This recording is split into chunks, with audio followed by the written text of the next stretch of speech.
여러분 안녕하십니까. 티켓크로 은퇴하자 11월 11일 오후입니다. 여러분 오늘 시장이 다시 웃었습니다. 미국 의회가 마침내 41일째 이어지던 연방정부 셧다운 사태를 해제하는 수순에 들어갔습니다. 이건 단순한 행정 소식이 아니죠. 시장 전체를 짓누르고 있던 불확실성의 덩어리가 한 번에 사라지게 된 것입니다. 셧다운이란 말 그대로 정부가 멈춘다는 뜻이죠. 예산안이 통과되지 않아서 행정기관이 문을 닫고 공무원들의 급여가 중단되고 연방기관의 서비스도 일시적으로 정지가 됩니다. 그런데 이런 일이 한 달 넘게 이어졌으니까 투자자들은 당연히 이게 미국 경제에 진짜 악영향을 주는 건 아닐까 불안해할 수밖에 없었죠. 실제로 지난주 미시간대 소비자 심리지수가 3.3포인트 하락해서 2022년 인플레이션 공포 이후에 3년 만에 최저치를 기록을 했다고 합니다. 하지만 이번 주 들어서 의회가 임시 예산안을 통과시키며 분위기가 완전히 반전됐습니다. 드디어 끝났다. 이 한마디에 시장의 긴장이 풀렸고 돈이 다시 위험자산으로 흘러들어가기 시작을 했어요. 다우지수는 0.8%, S&P 500은 1.5%, 그리고 나스닥은 무려 2.27%가 급등했습니다. 그 결과 오늘 하루 만에 티켓크도 약 6에서 7% 이상 급등했죠. 이것이 의미하는 것은 명확합니다. 정치 리스크가 해소됨을 통해서 투자 심리가 회복되고 따라서 기술주가 급반등했다라는 것. 셧다운이 끝났다는 것은 연말로 갈수록 정부 예산이 풀리고 소비가 다시 살아난다는 뜻이기 때문에 자연스럽게 기업 실적 기대감이 올라가고 시장은 다시 성장 모드로 돌아서는 것입니다. 이것을 한마디로 요약을 하면 불확실성 하나가 제거됐다. 이제는 돈이 다시 움직이기 시작했다. 이번 반등의 중심에는 당연 AI가 있습니다. 셧다운 해제 소식이 시장 전체를 들썩이게 했다면 진짜 불을 붙인 건 바로 AI 관련주들의 폭등이죠. 오늘 현지 시간 10일만 보더라도 수치가 어마어마합니다. 엔비디아가 5.79, 팔렌티어가 무려 8.8, 브로드컴도 2.5, 마이크로소프트도 1.8, 그리고 구글 모여서 알파벳은 3.9%가 올랐습니다. 심지어 지난주까지만 해도 AI 버블 붕괴 이야기 나왔었잖아요. 하지만 이번 주 들어서 완전히 다릅니다. 단순한 기대감이 아니라 실적이 실제로 받쳐주고 있기 때문이죠. 예를 들어 엔비디아는 데이터 센터 매출이 전년 대비 150% 이상 증가했습니다. 팔란티어는 미 국방부 계약으로 실적이 다시 폭발하고 있죠. 시장은 이제 AI가 정말 돈을 벌고 있다는 것을 확인했습니다. 이건 단순히 그냥 테마가 아니라 실제 성장 모멘텀으로 바뀌고 있다는 신호예요.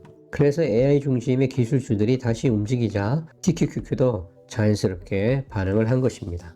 여러분 TQQQ 상위 구성 종목을 한번 보시면 엔비디아, 마이크로소프트, 알파벳, 메타, 브로드컴 이 5 종목이 TQQQ 전체 비중의 절반 이상을 차지합니다. AI 랠리가 곧 TQQQ의 심장 박동이에요. 이런 구간에서는 기술주 하나하나의 실적보다 섹터 전체의 심리 회복이 더 중요한 법이죠. 셧다운 해제가 투자 심리를 회복하고 그 에너지가 바로 AI 섹터로 집중되면서 시장은 지금 새로운 사이클의 초입에 들어섰다고 볼 수 있겠습니다. 정리하자면 AI 버블 붕괴 우려는 끝났고 이제 AI 실적 기반 성장 시대가 시작됐다. 그리고 그 중심에 언제나 TQQQ가 있는 거죠. AI 랠리가 부활할 때 TQQQ는 가장 먼저 그리고 가장 크게 그리고 여러분 이번 주 정말 흥미로운 뉴스가 또 하나 있죠. 바로 TQQQ의 액면 분할 소식입니다. 프로시어즈가 공식 발표를 했죠. TQQQ를 분할하겠다라는 거. 쉽게 말하면은 기존의 한 주가 이 $100였다면은 이게 두 개로 나뉘어서 주당 $50가 되는 그런 구조입니다. 총 가치는 변하지 않지만 투자 접근성이 훨씬 쉬워집니다. 예전엔 TQQQ가 너무 비싸서 못 사겠는데 하던 개인 투자자들이 이제는 부담 없이 진입할 수 있는 거죠. 사실 이런 액면 분할은 주식시장에서 매우 상징적인 이벤트예요. 엔비디아, 애플, 테슬라, 넷플러스 다들 강세장이 시작되기 직전에 분할을 단행했습니다. 이유는 단순하죠. 지금이 성장의 재시작점이다 라는 자신감의 표현이기 때문이에요. ETF도 마찬가지입니다. TQQQ 발행사인 프로시어즈가 이 시점에 분할을 발표했다는 건 시장 유동성이 살아나고 기술주 중심의 상승 사이클이 다시 열릴 거라고 판단했다고 봐도 됩니다. 심리적으로도 효과가 커요. 이 100달러짜리 ETF 비싸 보이지만 그러나 뭐 10달러 이렇게 떨어지면은 싸 보이죠. 이 단순한 심리 차이 때문에 거래량이 급증하고 중기 투자자가 유입되고 변동성이 오히려 긍정적인 방향으로 확대됩니다. 즉 액면 분할은 단순한 기술적 이벤트가 아니라 투자 심리의 리셋 버튼이라는 것입니다. 게다가 이번 시점이 더 흥미로운 것은 셧다운 해제와 AI 랠리 복귀 타이밍이 정확하게 겹쳤다는 것입니다. 정치적인 리스크 해소, 성장 모멘텀 회복, 그리고 여기에 TQQ의 유입 심리 강화. 이 세 가지가 한꺼번에 맞물리면 시장의 단기 반등이 아니라 중기 랠리 전환점으로 이어질 가능성이 높습니다. 정리하자면 이렇게 보시면 되겠습니다. 셧다운 해제는 불확실성을 해소하고 AI 랠리는 실적 자신감을 회복하고 그리고 TQQ 분할은 투자 심리를 폭발시켰다. 이 세 개가 겹치는 순간이 바로 시장이 본격적으로 위로 터질 수 있는 지점이라고 볼 수 있는 것입니다. 방금 말씀드렸던 것처럼 지금 시장에 아주 흥미로운 일들이 벌어지고 있습니다. 셧다운 해제, AI 랠리의 복귀, 그리고 TQQQ 액면 분할. 겉으로는 각각의 뉴스처럼 보이지만 사실 이 세 가지는 하나의 흐름으로 연결된 신호이다. 셧다운 해제를 통해서 정치적 리스크가 사라지면 그러면 다시 위험 자산으로 향한다라는 거. 돈의 방향이 바뀌는 순간이라는 거죠. LLE의 복귀, 기술주의 조정이 끝나고 다시 실적 기반의 상승으로 전환됐습니다. 엔비디아, 팔란티아, 구글, 메타 시장의 중심으로 복귀했다는 거죠. 세 번째 TQQ의 액면 분할, ETF 시장의 투자 심리가 다시 살아나고 있다는 강력한 증거다. 접근성이 높아지면 거래량이 폭발할 수밖에 없죠. 거래량이 늘면 시장의 탄력도가 커집니다. 그럼 어떻게 해야 될까요? 이 세 가지가 맞물리면서 시장이 지금 상승 구조 자체로 바뀔 수 있다는 거. 실제 과거 사진을 보면 2019년 연준이 긴축 중단을 선언했을 때 동시에 애플이 주식 분할을 단행했고 나스닥이 3개월 연속 상승을 탔습니다. 그때와 지금이 놀라울 정도로 비슷한 구도예요. 금리 인하의 기대감, AI 시장의 모멘텀, 그리고 심적인 매수 트리거.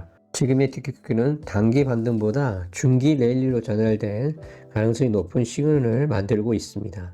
물론 이게 곧장 폭등을 의미하는 건 아니죠. 하지만 분명한 건 시장이 이제 위로 터질 수 있는 준비를 마쳤다라는 거. 그래서 데이터는 이렇게 말하고 있습니다. 셧다운 해제가 리스크를 완화했고 AI 랠리가 성장의 재가동, TQQ 분할은 투자 심리에 재점하다.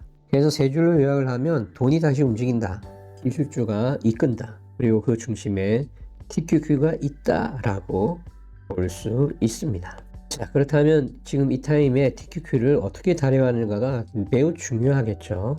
이번 반등은 셧다운 해제와 AI 랠리, 액면 분할이라는 세 가지 강력한 모멘텀이 동시에 작용하고 있습니다만은 시장엔 여전히 변동의 그림자도 변동성의 그림자가 남아 있습니다. 그래서 전략은 분명하게 나눠 가야 하겠죠. 단기 트레이딩과 그리고 장기 BR 전략입니다. 먼저 단기 트레이딩, 지금처럼 변동성이 크고 뉴스가 연속적으로 터지는 구간에서는 명확한 손절선과 목표 수익률을 먼저 정해야 합니다. TQQ는 나스닥의 3배 레버리지니까 나스닥 1% 떨어지면 TQQ 3% 손실이잖아요. 그렇기 때문에 이렇게 저는 나름대로 기준을 잡고 있습니다. 손절 라인은 최근 저점 대비 마이너스 7% 잡는다. 목표 수익률은 플러스 15에서 20% 정도 먹겠다. 이 정도 구간에서 빠르게 대응하고 그리고 뉴스 이벤트 직후에는 절대 추유 매수를 하지 않겠다. 왜냐하면 상승 후에 눌림 또는 거래량이 줄어드는 시점, 즉 단기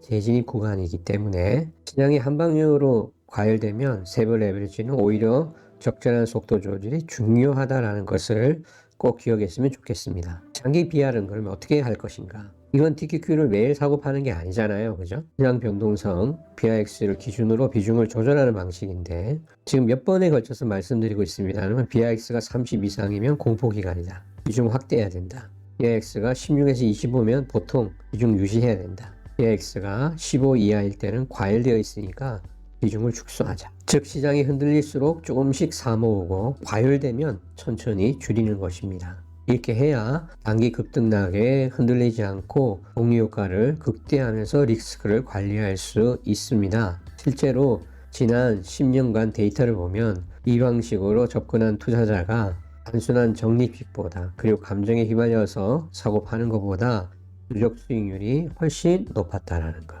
오늘의 결론입니다. 단기 투자자는 속도보다 방향을 잡으세요. 장기 투자자는 변동성에 반응하지 말고 비중으로 대응하세요. 그리고 언제나 리스크 관리를 먼저 생각하는 것입니다. TQQQ는 위험을 감수한 만큼 보상도 큰 ETF입니다. 따라서 단기 트레이딩은 빠르게, 장기 투자는 꾸준하게. 결국 둘 다 이기는 길은 데이터로 판단하고 감정으로 행동하지 않는다라는 거. 오늘 영상이 여러분들에게 유익했으면 꼭 구독과 좋아요, 알림 설정 부탁드리겠습니다. 감사합니다.